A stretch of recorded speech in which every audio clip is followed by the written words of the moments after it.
post-Charlie Hebdo, là, 8 jours après, à ne pas brider la liberté d'expression en France d'une manière ou d'une autre. En fait, on avait, donc moi je dirige un think tank qui veut être libéral à 100%, donc à la fois sur les problèmes de société, de mœurs, institutionnels, politiques et économiques. Et donc on avait sorti il y a 1 an un rapport sur la liberté d'expression qui était rédigé avec des juristes, où on montrait d'abord toutes les lois qui restreignent la liberté d'expression en France. Quelles sont-elles exactement? Parce qu'il y en a beaucoup plus que ce qu'on peut imaginer. Il y a des petites lois amusantes, comme l'outrage à ambassadeur, l'outrage au drapeau, et des petites choses qui traînent encore dans la loi. Mais il y a des lois qui, à mes yeux de libéral, sont beaucoup plus inquiétantes, et notamment les lois Pleven, qui répréhendent l'incitation à la discrimination. Alors évidemment, ça part toujours de bonnes intentions, c'est mal de discriminer les gens, mais en fait, dès que vous commencez à mettre des limites dans le discours public, quand on trace des grandes catégories, que l'insulte individuelle soit réprimée, bien sûr, que le dommage direct à autrui soit réprimé, bien sûr, mais que le discours lui-même soit canalisé par le droit est quelque chose qui nous semble à nous libéraux tout à fait dangereux pour la libre pensée, parce qu'on pense que d'abord la vérité est née de la confrontation avec l'erreur, et que par ailleurs la vérité n'a pas à craindre l'erreur.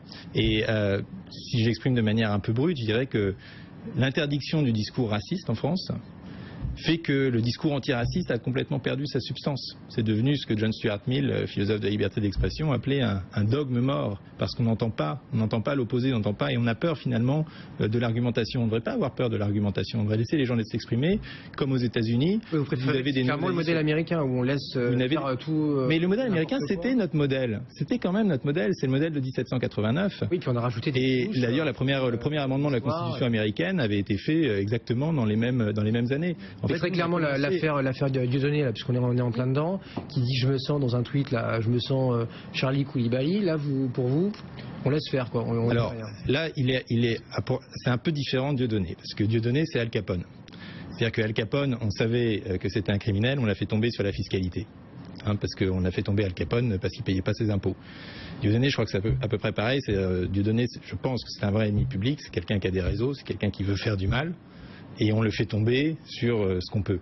Mais le problème, c'est qu'on prend le pire, surtout dans l'état actuel. On prend la liberté d'expression.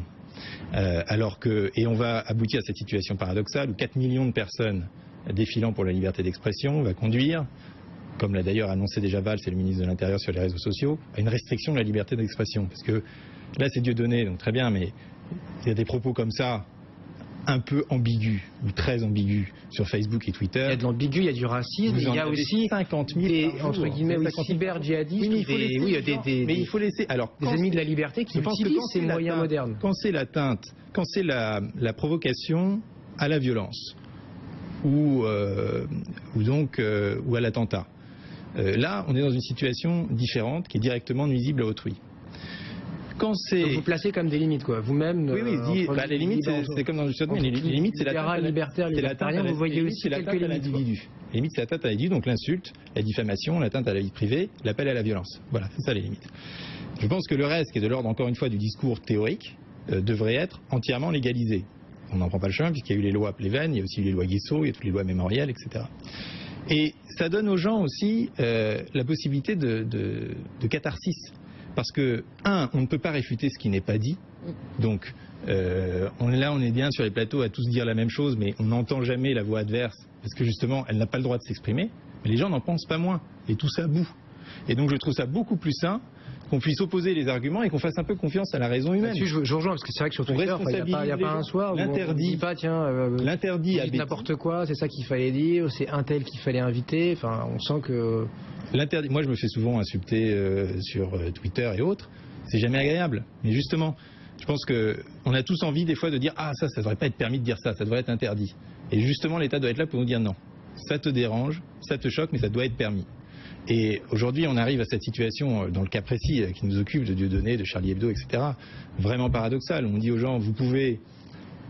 choqué en faisant les caricatures. En gros, pour vous, dimanche dernier, on a eu la plus grande manif pro-liberté d'expression de l'histoire. Les gens crier dans la rue liberté, liberté, liberté d'expression. Et la réponse politique sera de nos racines révolutionnaires. Vous voyez le drapeau français flotter et on l'avait arraché des mains des nationalistes. On le reprenait parce qu'on le reprenait à nos origines libérales, qui est la Révolution française. C'était merveilleux ce moment. J'avais jamais entendu liberté dans une manif. J'avais jamais entendu liberté dans une manif française, franchement. Et donc, il y a ce grand risque, et c'est vrai que Valls, de ce point de vue-là, a toujours été pour des lois très répressives sur le discours, et je pense que c'est tentant, mais je pense qu'à long terme, c'est extrêmement contre-productif. Et que la situation dans laquelle on est maintenant, et d'ailleurs c'est exactement ce que disait, vous savez, il y a un metteur en scène qui s'appelle Mohamed Kassini, qui a été dans une classe de banlieue après les attentats de Paris et qui a discuté avec les jeunes. Et alors évidemment, c'était une classe de banlieue dure, et donc ils ont commencé à dire que finalement ils avaient eu que ce qu'ils méritaient, qu'il ne faut pas caricaturer le prophète, etc. Et donc Cassini leur a dit, mais enfin tout de même on est dans un état démocratique. Et là ils ont dit, je cite, ah oui, démocratique les uns pour les autres. Alors lui il a le droit de nous insulter, mais Dieudonné, lui dès qu'il dit quelque chose on va le mettre en prison.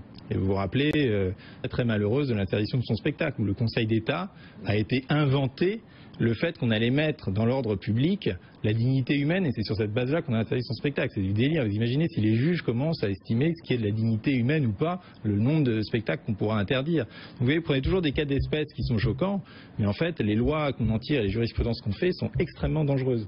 Et donc, je pense qu'il faut justement, en ces temps où nos valeurs sont attaquées, les réaffirmer pleinement. Et dire la liberté d'expression, c'est vraiment pas agréable. C'est vraiment pas raisonnable. Ça peut être complètement stupide, mais c'est ça qu'il faut assumer. Vous savez, c'est ce qu'avait dit Jamel Debbouze après l'affaire Dieudonné de ce début d'année. Oui. Il avait dit « laissons parler les imbéciles ». Et ben ça, c'est une formule géniale. Exactement. Parce que quand laissons parler les imbéciles, et contredisons-les, et ridiculisons-les, et moquons-nous d'eux. Il y a un néo-nazi en Amérique qui s'appelle Craig Coble, quoi. Néo-nazi, antisémite, il veut refaire le 4e Reich, la totale.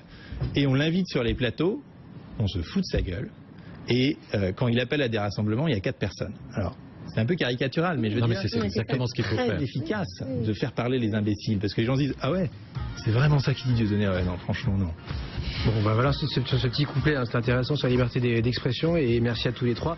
On va continuer, on va revenir sur l'actu, et là repartir peut-être sur l'angle purement éco. Est-ce qu'il y a cette fenêtre de tir? Est-ce qu'on profite de l'unité nationale pour avancer, pour faire passer des réformes, pour qu'on mette de l'eau dans son vin quand on s'appelle Pierre Gattaz, quand on est à la tête, je sais pas, d'une